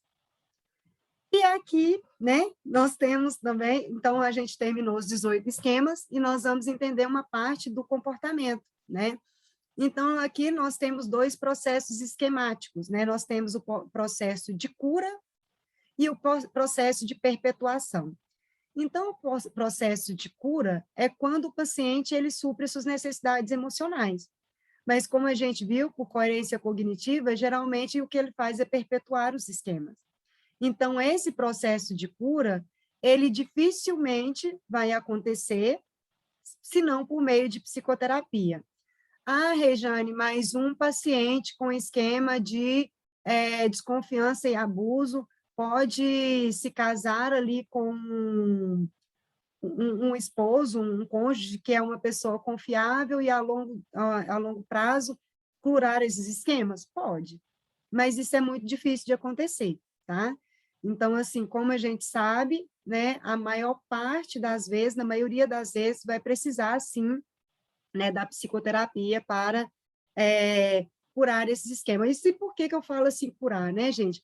Porque a gente sabe que, por envolver memórias afetivas, né, muito duradouras, né, esses esquemas, eles não vão desaparecer, né? O que a gente chama de cura é a gente diminuir, né, o máximo possível as situações em que esses esquemas serão ativados e, quando forem ativados, que eles não gerem uma sensação, uma emoção intensa, tão desagradável quanto antes do processo terapêutico. E aí, nós vamos entender depois como a gente faz isso, né? Mas esse é o objetivo da terapia do esquema, um dos objetivos, né? Então, aqui, dentro desse processo de perpetuação, de fortalecimento dos esquemas, nós temos os estilos de enfrentamento. Então, dentro dos estilos de enfrentamento, nós temos ali a manutenção, né, que seria a resignação. O que é essa resignação? Eu vou distorcer, né, assim como a gente distorce, ali tem as nossas distorções cognitivas, né, a gente distorce comportamentos, a gente distorce pensamentos, crenças, informações para encaixar nos nossos esquemas. Então, assim, se o meu chefe me elogiou porque eu fiz um bom trabalho e eu tenho um esquema de fracasso, falou isso só para me agradar. Né? A mesma coisa que a gente vê nas distorções cognitivas lá da Judith Beck. Em relação das questões comportamentais, eu vou desenvolver padrões de comportamento, né, que vão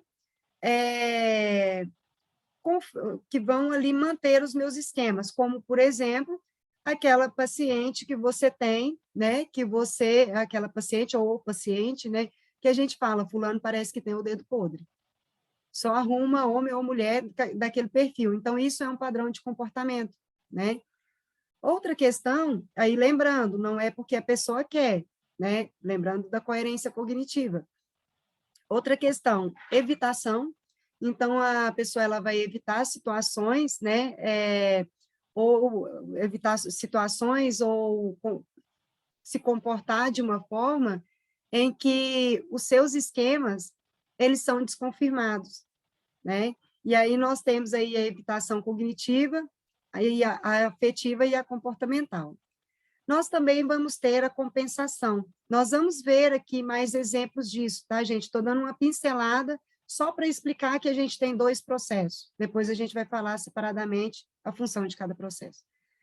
Compensação, eu tenho ali cognições e comportamentos opostos ao meu esquema.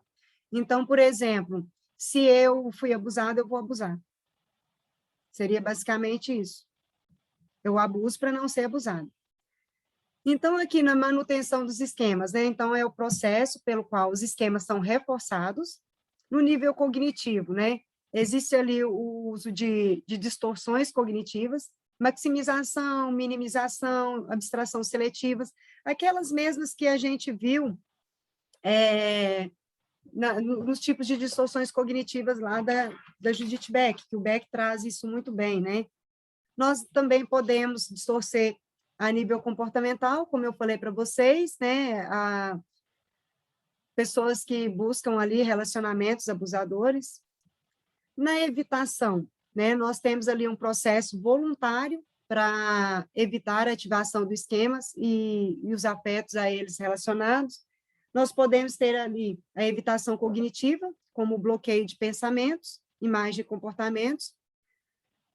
Nós podemos ter também então, aqui nessa evitação cognitiva, nós podemos ter, por exemplo, o uso de drogas, alcoolismo, ou também compras compulsivas, no sentido de que eu preciso evitar um esquema. Aí eu vou usar aqui, na parte da compensação, o mesmo esquema de compras compulsivas, para vocês entenderem isso. Tá? Eu volto aqui daqui a pouquinho falando sobre isso, para vocês verem que o comportamento ele é o mesmo, mas o sentimento ele é diferente. Aqui, no caso da compra compulsiva, da evitação, eu poderia pensar no seguinte, eu vou comprar as melhores bolsas, os melhores sapatos, porque eu quero evitar, deixa eu ver aqui, quer ver, a rejeição das pessoas. Então, eu preciso estar bem bonita, eu preciso me vestir bem para evitar que as pessoas me abandonem, que as pessoas me isolem, né? A evitação afetiva é o bloqueio de sentimentos, né, desencadeado pelos esquemas. Pacientes borderline, né, cortar os pulsos para amortecer a dor emocional, né? Evitação comportamental. Então, posso evitar situações que possam desencadear esquemas, por exemplo, isolamento social, agorafobia. Posso evitar aceitar convites, né, de trabalho, onde eu quero evitar que o meu esquema de fracasso seja ativado. Compensação, né? Como eu disse para vocês, né, quando eu falo aqui da questão da compra compulsiva, né, eu posso comprar, porque eu tenho ali um esquema de grandiosidade, um esquema de arrogo, então eu vou comprar por causa disso. Então, é uma hipercompensação. Na tentativa de supercompensação, a pessoa acaba por reforçar o esquema, porque às vezes existem outros esquemas subjacentes. Por exemplo, quando eu ajo de forma arrogante, às vezes eu afasto as pessoas, e talvez o que eu mais precisava seria de que essas pessoas suprissem as minhas necessidades. Então, aqui, a tentativa são padrões e comportamentos, né, que vão na direção oposta ao esquema. Então, tem uma formação reativa ali. A tentativa de supercompensação acaba por reforçar o esquema. Por exemplo, paciente que experienciou privação emocional na infância se comporta de maneira narcisista quanto adulto. Padrões cognitivos e comportamentais que vão na direção oposta do esquema. Desculpa, eu repeti aqui. Depois eu vou corrigir os slides lá para mandar para vocês, tá bom? Aqui, em relação à questão dos modos, né? Aqui a gente entra numa questão muito importante, que é aquilo que eu falei para vocês. Quando o paciente tem muitos esquemas, quando a gente for aprender as técnicas, vocês vão ver que a gente trabalha os esquemas um por um com o paciente. Busca de evidência, técnicas vivenciais, origem dos esquemas, a gente trabalha com cada um deles. Mas o que acontece? Quando Jeffrey Young ele percebeu que os pacientes, às vezes, apresentavam muitos esquemas, principalmente, e aí tinha, assim, enquanto uns apresentavam muitos, outros não apresentavam nenhum, né? Vocês vão perceber que, às vezes, vocês vão aplicar o questionário lá de esquemas, tá? Não estou dizendo que todos os seus pacientes, se não apresentarem esquemas, vão ter ali um transtorno de personalidade narcisista, mas pode ser um processo de evitação também, ou compensação. Mas, na maioria dos pacientes com transtorno de personalidade narcisista não apontam, né? Não como que eu falo, não apresentam um score ali de esquemas. Só que a gente já viu aqui pelo temperamento e pelas necessidades emocionais, né, que não são satisfeitas, todo mundo tem esquemas. O que vai diferenciar, a gente viu, né, de uma patologia de uma pessoa saudável, é que algumas pessoas têm esquemas que são ativados em muitos números, em muitas situações, e com um nível muito intenso, enquanto as pessoas mais saudáveis não, elas lidam bem com esses esquemas. Então, por causa das imperfeições dos nossos pais também, né, que também têm esquemas, é natural que a gente também tenha os nossos esquemas. E aqui, né, trazendo aqui um pouquinho para o nosso entendimento, esquemas muito comuns em psicólogos, né, padrões inflexíveis, até mesmo por questões de perfeccionismo, e autossacrifício. É muito comum em psicólogos, né? Então, assim, aquela coisa da gente colocar ali a agenda lotada, sempre cabe mais um igual coração de mãe, está muito relacionada à questão do autossacrifício. Bom, deixa eu tomar uma aguinha aqui para continuar. Então, o que aconteceu? Young viu que ficava muito difícil para tratar esses pacientes, né, principalmente esses pacientes com transtorno de personalidade borderline, que apresentava ali os quase 18 esquemas. Então, ele trouxe essa visão, né, essa contribuição dos modos esquemáticos. Então, o que seriam os modos esquemáticos? Né? Os modos esquemáticos, ele é um conjunto, né, de comportamentos, emoções, principalmente emoções, tá? Sensações corporais, esquemas iniciais desadaptativos. Então, ele é um conjunto de tudo isso daí.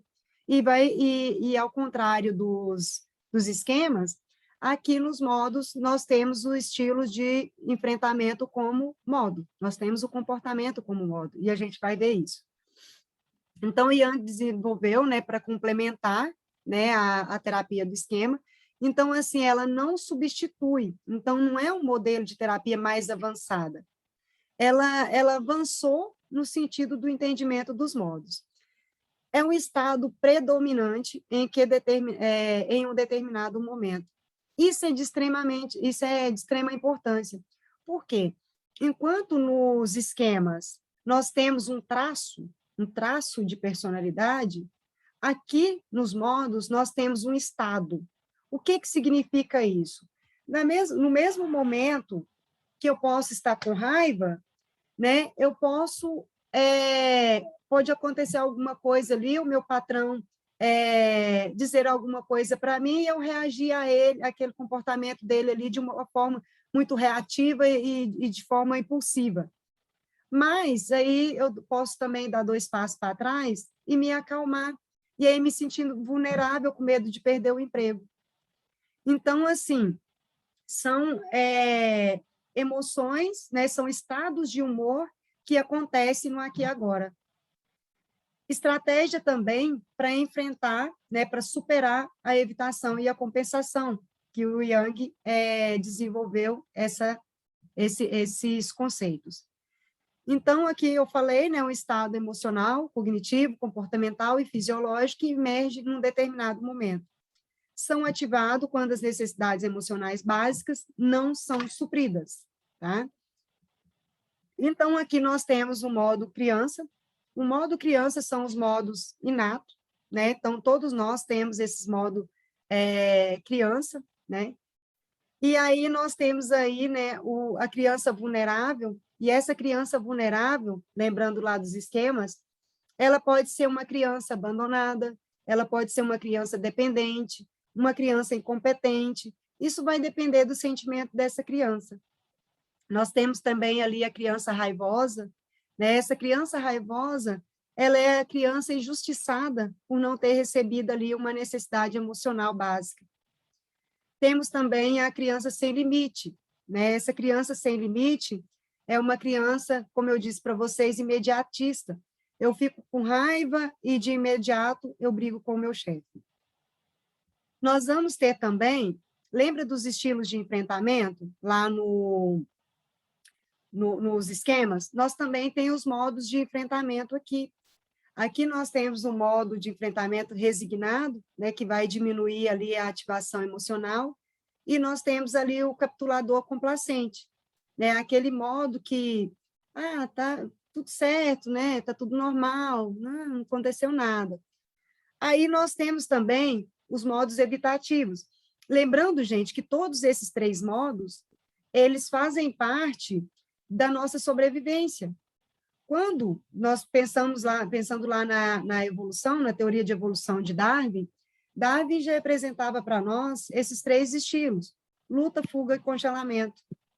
A resignação é quando o indivíduo está congelado, apático, né? Ele está sem reação. O evitativo é o modo da fuga, se a gente for pensar em termos de evolução, né? E a hipercompensação seria o modo de luta. Então, se a gente for entender a partir da evolução, luta, fuga, congelamento, a gente consegue entender a função adaptativa de cada um desses modos. Lembrando que foi adaptativo lá atrás, né? Mas que nesse momento não é mais adaptativo. Então, aqui nós temos um modo também, né, evitativo. Aqui nós temos o protetor desligado, né, que é onde as pessoas, isso é muito comum, inclusive em adolescente, né, que vive aí nos jogos, né, nos eletrônicos. Tem também o autotranquilizador, pessoas com abuso de álcool, drogas, comer excessivo, medicamentos sem prescrição, né? Temos o protetor zangado também, eu fico bravo para ninguém chegar perto de mim. Então, ali eu me protejo, né, afastando as pessoas, com medo que as pessoas acabem me ferindo. Tem também o protetor evitativo, né, é evitar situações em que eu me sinto exposta, né, que eu possa ser exposta e acabar me machucando. Tem também os modos, né, como eu disse, hipercompensatório. Aqui no autoengrandecedor, né, eu me sinto superior aos outros, né, escondendo, lembrando que escondendo a minha própria vulnerabilidade, né? Então, eu vou agir ao contrário da minha vulnerabilidade, né? Se eu tenho aqui o ataque, né, o contra-ataque aqui, eu vou atacar as pessoas antes que elas me atacam, né? Nós temos também o supercontrolador, né? Ele pode ser paranoico ou perfeccionista, né? Então, aqui, as pessoas tentam controlar os outros, né? Tentam controlar o que está pensando, né? Com medo, assim, de que essas pessoas podem estar tramando alguma coisa contra a pessoa, né? Nós temos também ali o manipulador, né? São aquelas pessoas que manipulam ali o ambiente para não se sentir vulnerável, né? Para que a minha vulnerabilidade ela não apareça. Tem aquele tipo hipercompensador também, predador, né? Que é aquela pessoa ali que geralmente está mais relacionada ali a um público ali mais jurídico, né? Esses criminosos que pensam, eu vou eliminar antes que essa pessoa me ameace, antes que essa pessoa faça alguma coisa contra mim. E tem o buscador de atenção também, que é quando a pessoa se sente ali, né? Ela busca atenção para não se sentir ali defectivo, privado ou abandonado. Então, gente, é igual eu falei, a hipercompensação, a pessoa ela vai agir ao contrário da sua vulnerabilidade. E aqui nós temos também, né, os modos vozes, né, vozes disfuncionais. Geralmente, essas vozes são vozes disfuncionais dos pais, são pais críticos, né, disfuncional. Aqui no modo punitivo, né, nós temos ali a punição, né, por expressar necessidades e cometer erros, né? Nós podemos ter aqui também comportamentos para suicidas, principalmente pacientes com transtorno de personalidade borderline, ou até mesmo com depressão, mas comportamentos suicidas, para suicidas ou suicidas, porque a pessoa tem uma culpa muito grande, carrega uma culpa e uma raiva e acaba se punindo. Aqui existe a punição e existe a autocrítica. No pai demandante crítico, é diferente, por mais que essa voz ela é exigente, ela não pune, ela coloca expectativas muito altas e cobra muito da pessoa, mas ela não tem a punição ali. E aí nós temos uns modos também saudáveis, né? Nós não temos só coisa ruim ali não, né? Então, ali nós temos o adulto saudável, e quando estamos falando crianças, né, nós temos ali a criança inteligente ou o adolescente inteligente, e esse é a parte mais assertiva, é aquela parte que resolve problemas, é aquela parte que está aqui me ouvindo nesse momento e aprendendo a terapia do esquema, né? E também tem a parte criança feliz. A parte criança feliz é a parte que não tem esquemas, é aquela parte, aquele lado nosso, em que a gente supre as nossas necessidades emocionais, né? Em que a gente está satisfeito, é aquele momento que a gente está satisfeito com o que a gente tem, com o que está acontecendo, e que não tem nenhum esquema ativado, né? Não significa, criança feliz, não significa também que eu estou transbordando de alegria, mas significa que não tem nenhum esquema ativado naquele momento. E aqui, né, quanto aos objetivos, o que é um objetivo terapêutico, né? O que é o objetivo da terapia dos esquemas? Como eu disse para vocês, enfraquecer o máximo possível os esquemas, né, reforçando o lado sadio, né, do nosso paciente, por meio da relação terapêutica. Então, por isso que nós vamos ter um capítulo, né? Um capítulo, eu já estou aqui na questão de livro. Nós vamos ter aqui um momento para a gente falar só de relação terapêutica, porque a relação terapêutica ela é o carro-chefe, né, no trabalho com esses pacientes e na terapia do esquema. Ela tem uma ênfase muito grande aqui. Ajudar o paciente a deixar de usar o estilo de enfrentamento desadaptativo, e voltar a entrar em contato com seus sentimentos verdadeiros. Porque, veja bem, né, a gente viu que os esquemas, os estilos de enfrentamentos, eles vão servir como estratégias para não acionar os esquemas, né? E aí a gente percebe que isso daí não vai curar, não vai trazer para o paciente, né, a sua necessidade emocional, não vai trazer ali o suprimento dessas necessidades. Até a Brené Brown fala no livro, né, A Coragem de Ser Imperfeito. Esse livro aqui é um livro muito interessante para a gente trabalhar com os nossos pacientes, quando a gente fala de esquemas, que é justamente isso. A gente vai ter as nossas necessidades atendidas através da nossa vulnerabilidade. É a nossa criança vulnerável que vai receber atenção, que vai receber afeto, que vai receber ali, né, tudo que nós precisamos para curar ali as nossas feridas, né? Fugir dos modos de esquemas autodestrutivos e dar-se conta das necessidades emocionais. Muitas vezes, os pacientes, principalmente aqueles com inibição emocional, nem sabem que têm necessidades emocionais. Eu achei muito bacana que até a Bruna postou lá num grupo que a gente está, um grupo de estudos de casos, as necessidades emocionais universais, né? Aí vem abrangindo muito mais, e não só necessidades emocionais, mas aquilo que o indivíduo precisa, né? E aí é importante até usar como um material de apoio para a psicoeducação desses pacientes, porque esses pacientes, eles não entendem que eles têm necessidades, porque faz parte do esquema dele. Ele nunca teve, como é que ele vai saber que ele tem, que ele precisa, que ele merece?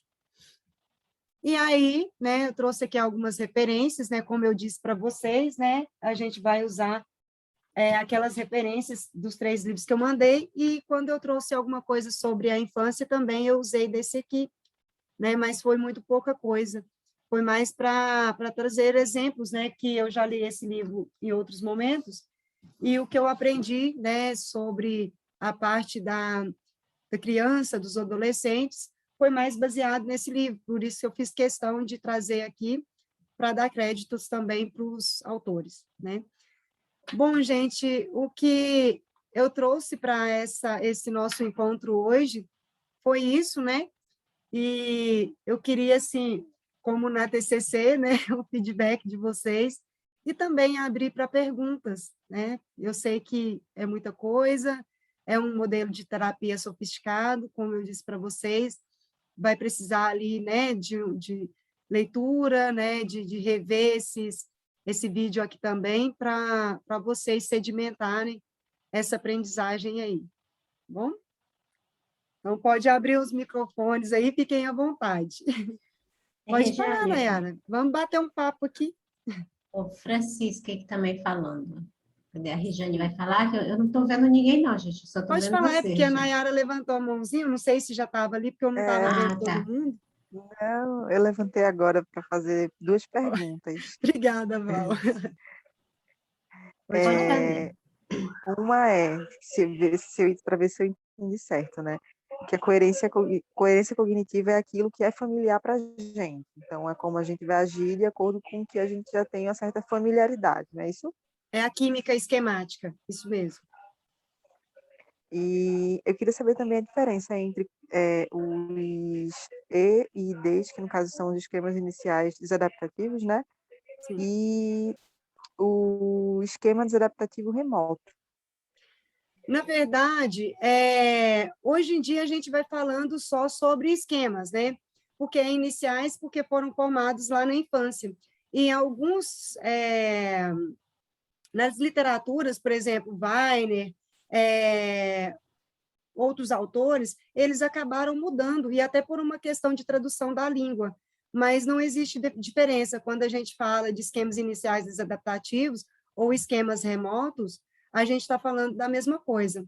Agora, uma questão que é importante também é que muitas vezes a gente está falando de esquemas, igual eu mesmo repeti que muitas vezes, eu não falei esquemas iniciais desadaptativos, mas por vocês entenderem que foram necessidades que foram frustradas, né?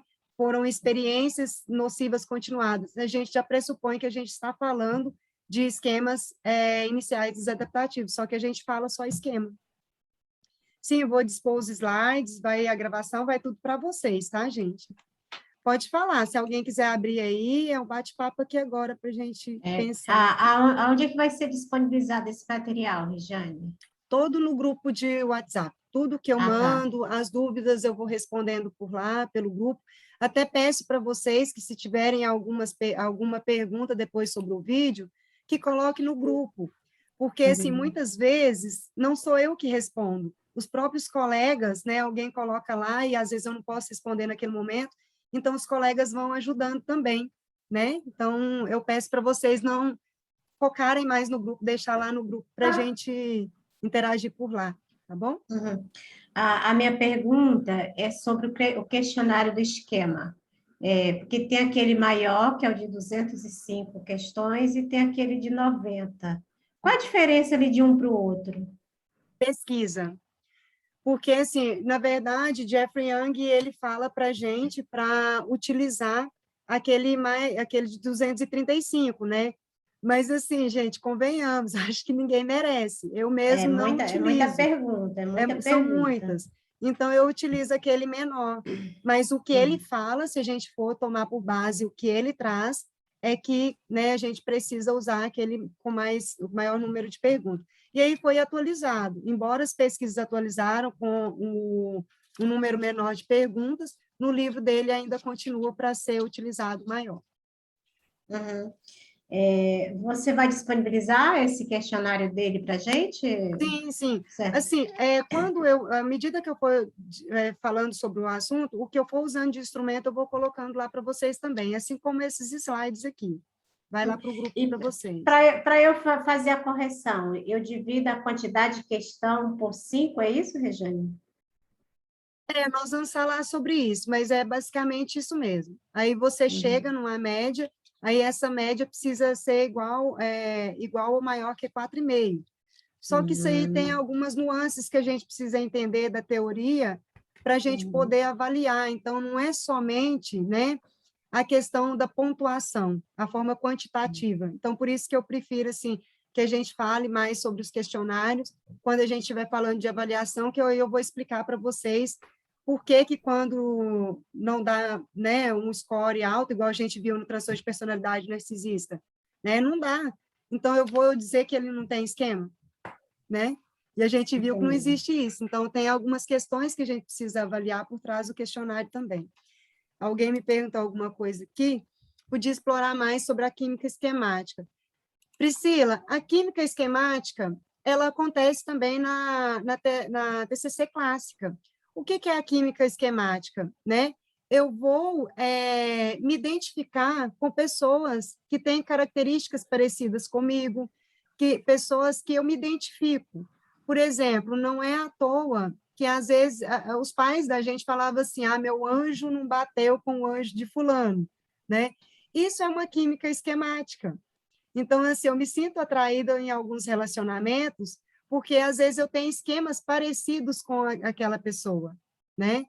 E aí é que tá, se os esquemas são parecidos, por causa dessa química esquemática, a minha necessidade emocional não vai ser suprida. Porque, veja bem, se um tem privação emocional e eu também tenho, como que um vai suprir a necessidade do outro? Seria basicamente isso. Então, a gente vê muito em casais, né, essa questão da química. Isso é muito estudado na terapia de esquema para casais, tá? Não que isso não seja importante aqui, é sim, mas seria basicamente isso, para você entender, assim, é só você pensar, assim, de forma mais simples, não sei se sua mãe usava essa expressão, mas a minha usava muito. Meu anjo não bateu com o anjo de fulano, né? Ô, Regiane, Oi. você vai chegar a falar alguma coisa sobre os baralhos ou não? Eu pensei, mas eu posso trazer em avaliação, inclusive porque eu sou apaixonada, né? Aqui. Você usa esse aí, né? Eu uso e recomendo, é excelente. Na verdade, eu tenho esse e tenho o da Insérie. O da Insérie eu gosto mais. Inclusive, gente, até vou fazer, foi até bom você perguntar sobre os baralhos, que aí eu vou fazer um comentário aqui que é importante. Quando eu falei sobre os modos esquemáticos, vocês viram que tem ali, né, um desmembramento, né? Por exemplo, a gente pega o modo hipercompensador e vem, né, o autoengrandecedor, vem o manipulador e tal. Então, tem um desmembramento muito grande. Talvez seria interessante para vocês trabalharem com o paciente de vocês no início com somente hipercompensador. Inclusive, Jeffrey Young, eu trouxe para vocês essa literatura mais atualizada que o Weiner traz no livro dele, né, aquele livro da capa azul. Mas o Jeffrey Young apresenta no livro da capa laranja somente os 10 esquemas, somente os 10 modos, desculpa. Tá? Então, ele não traz aquele desmembramento que hoje nós temos ali, acho que, se eu não me engano, 18 também modos. Então, por que eu falo desse baralho, né, que eu lembrei aqui? Esse baralho, as autoras, ela traz, acho que é uma autora, né? A Lilia Skortega. Ela traz aqui já os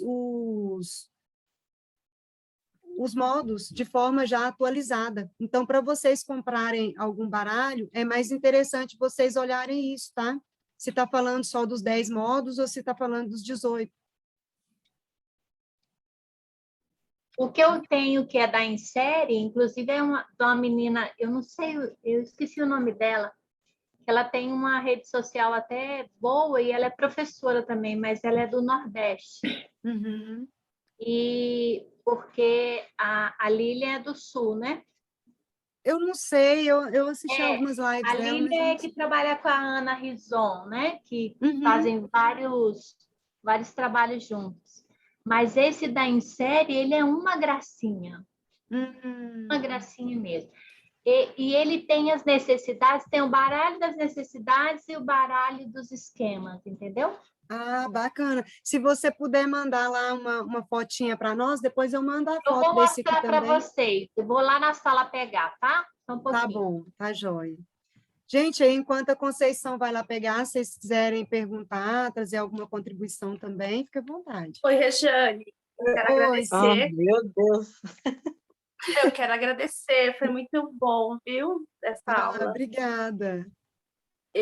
Como eu não tinha conhecimento, foi bem esclarecedor, assim, bem assim, é um resumo, mas que consegue fazer um bom entendimento assim, para quem está iniciando. Pelo menos eu aprendi muita coisa. Ah, que bom, fico feliz. Tá bom? Obrigada, viu? Com vocês. Imagina. Ô, Regiane, agora eu vou falar.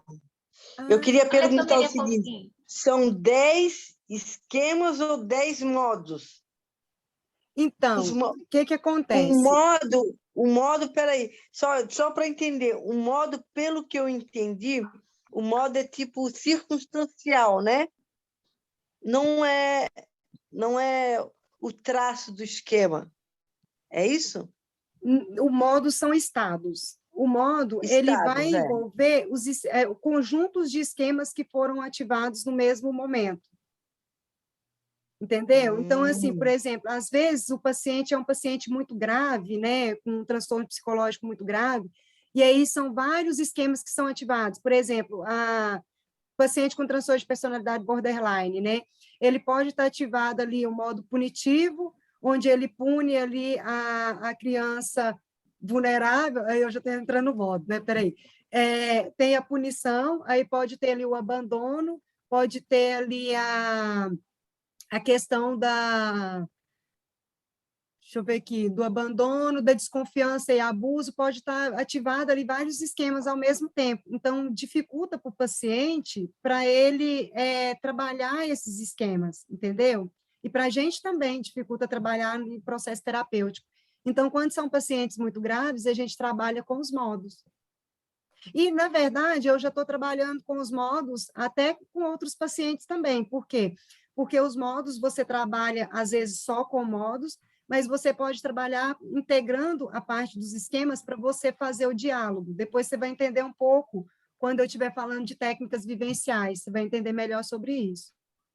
Ah, tá. E outra coisa que eu queria perguntar para você é que não tem um teste, sobre esse teste, né? 235 questões ou 90 questões, né?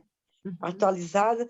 Esse teste, ele não pode ser organizado por bloco? Na verdade, ele Paulo. Na verdade, você vai ver que quando você vai avaliar, os blocos já são os esquemas. Entende? O mas está resultado deles vai separado te assim? apontar os esquemas. Hã? Mas está separado ou sequencialmente? Está separado sequencialmente? Não, Agora nenhum. Não? Apesar de que o questionário de estilos parentais está em sequência, o ideal é que nenhuma escala seja feita em sequência, né? Até mesmo porque, senão, o paciente ele pode prever a resposta. Isso é questão científica. Agora, voltando à pergunta que você me fez sobre a quantidade, é o seguinte, os esquemas, hoje nós temos atualizados 18 esquemas, tá? Necessidades emocionais, 5, mas nós estamos aí atualizando aí com uma equipe que está desenvolvendo a pesquisa, umas pesquisas fora, inclusive é porque a gente está escrevendo um livro, alguns de vocês já sabem, mas eu faço parte da coautoria de um livro que tem a intenção de ser parecido com esse de Jeffrey Young. Esse aqui, ele tem os 11 esquemas, nós vamos escrever com 18. Então, nós estamos estudando aí algumas coisas, né, para nos atualizar, e já estão se falando em 7 necessidades emocionais, e não 5. E aí, Val, voltando à questão dos modos, o Jeffrey Young, ele colocou, né, aqui nesse livro, que era o livro mais atualizado dele, 10 modos. E aí o livro do Weiner, que veio depois, já trouxe uma atualização que eu vou confirmar e vou falar para vocês lá no grupo, que eu não tenho muita certeza, mas eu acho que são 18 esquemas, tá? 18 modos, desculpa. Eram 10, agora tem 18. Tá bom? Mas, Conceição, querendo mostrar o baralho aí, né? Nós estamos aqui ansiosos também. É aqui, ó, olha como ele é bonitinho. Ai, é lindo mesmo. É da Mas eu acho que série, né? a Sônia é coautora desse baralho. A Sônia está aqui. Vê se tem a Sônia aí. Não, Tem, não? não, tem aqui Jaqueline e Adriana. Essa Adriana é aquela que eu te falei que é do Nordeste, que eu conheci. Essa em série é muito legal. Olha como eles são bonitinhos, ó. Nossa, Aí são vem lindos. Cartas grandes, né? Aí aqui tem os domínios, né? As cartas dos domínios. E aqui vem os modos, né? Os esquemas. São quantas cartas, você sabe? Aí atrás vem o pensamento, olha. Qual é o pensamento que tem quando o abandono ou instabilidade emocional que ele tem? Ai, bacana. Não, eu vou comprar esse também. Eu sou apaixonada. São 18 esquemas que tem aqui. 18. Pois é, mas a quantidade de cartas tem aí no baralho? Quantas são? Tem, eu posso. Peraí. Para a gente ter uma noção se está completo de acordo com o que temos hoje, né? Poderia postar o link dessa editora que eu não consegui anotar? Tá. Aí depois você coloca ela para nós, Conceição. Esse outro aqui, ó. Esse é o de necessidades básicas, que eu achei muito legal também. Aí ele são tem... 2 baralhos diferentes? Não, são 2 baralhos diferentes. Aí tem esse aqui. Um é para menina e esse para menino, tá vendo? Tá. A fotinha de dentro. Nossa, aí, lindo, assim, lindo, hein? Tem 10 cartinhas, sabe? Nossa, muito bem ilustrado. Ó, mas é lindo. Ele é caro, né? Mais caro que esse aqui foi 200, o outro é 130 e pouco, né? É 135. Aí, mas eu achei ele tão lindo que o outro tá guardado lá no meu consultório e esse eu trouxe para casa. Olha como é fofo. Nossa, muito lindo. Eu vou comprar. Eu esse aqui são 10 cartas que tem. Olha, e o que tem aqui no meio, ó? Olha que legal, aí é o esquema, senso de identidade, tem uma identidade aqui também. Que lindo! Fofo, né?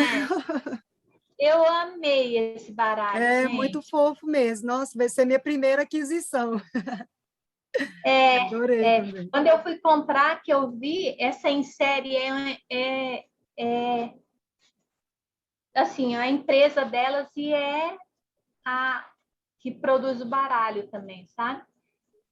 Não é como a outra editora, a Sinopse, que é bem já conhecida. Então, acho que por ela ser menor, mas eu achei ele muito fofo. Isso aqui tem 10, viu? Não, mas é um material muito rico, muito bem feito, qualidade muito boa. Vale a pena. Eu vou mandar a fotinha lá no grupo, tá? Tá, joia, obrigada. Gente, mas alguém tem alguma dúvida? Só uma pergunta referente aos baralhos. Qual a faixa etária desses baralhos? Tem faixa etária, não. Não, pode ser. É igual esse aqui também. Esse aqui eu escolho algumas cartinhas e aí, ao invés de trabalhar com todas, eu trabalho com aqueles do paciente. Eu não mostro todos para o paciente. Você vai procurar, né?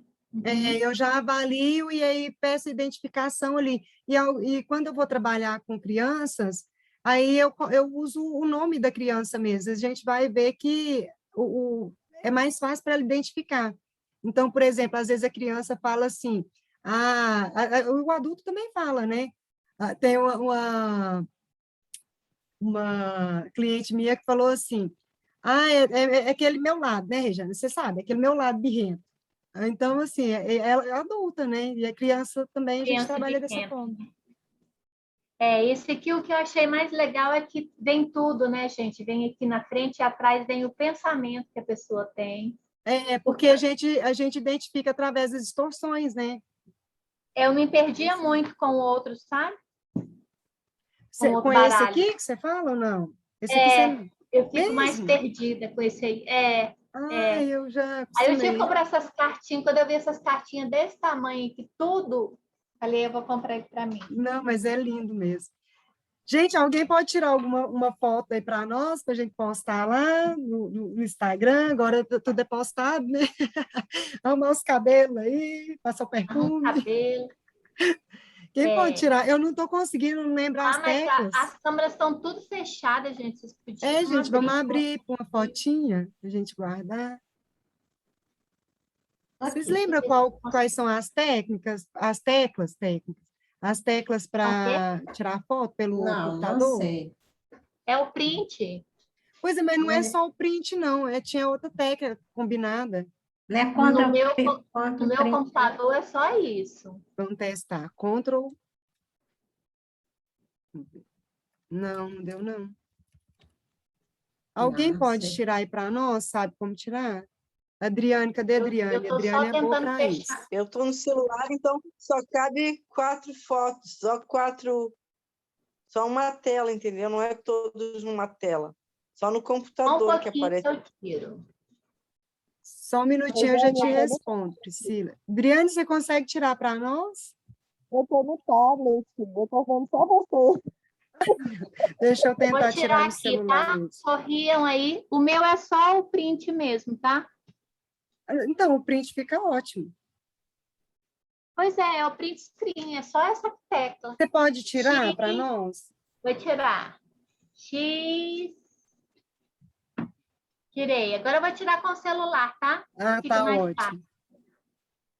Com o celular fica mais fácil. Opa, mas a gente abriu a câmera. Aí tá bom, né?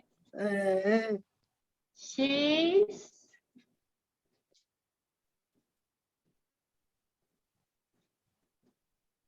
Pronto. Obrigada. Tem mais uma perguntinha aqui da Priscila. Vamos lá. Os novos esquemas que poderão surgir, falta de identidade coerente, falta de um mundo significativo e injustiça. Foi comentário. Comentário de quê? Você quer comentar com a gente aí, Priscila? Oi, Jaqueline, bom dia. Jaqueline é o nome da autora do baralho, desculpa. Esqueci o seu nome, Rejane. Rejane. Boa noite, Rejane, boa noite a todos. Porque está na página da Insere, da Jaqueline Leão, sobre isso. Aí você falou aí eu me lembrei. Tá. Questão das necessidades. Depois dê uma olhada lá. Depois dê uma olhada lá na página do Instagram Tá é bom. insere.psi, que é da Jaqueline Leão. Aí tem uma parte lá, novidades em TE, que aborda isso que você falou. Entendi. Aí está a possibilidade do surgimento desses dois esquemas aí. Tá, joia. Vou dar uma olhadinha lá, então. Obrigada, viu? Por Gente, mais nada. alguém para a gente encerrar? Rejane, parabéns, foi ótimo. Ah, obrigada. Henrique. Obrigada, Henrique. Boa noite para vocês, até daqui. Boa noite. Gente, então vamos encerrar. Boa noite a Foi todos. tudo Foi maravilhoso. ótimo, viu? Rejane, Parabéns, muito Rejane. obrigada. Eu que Obrigada. agradeço, Boa gente. noite Tchau. para todas, viu? Boa noite a noite. todas. Tchau, tchau. Tchau. Tchau. Nice.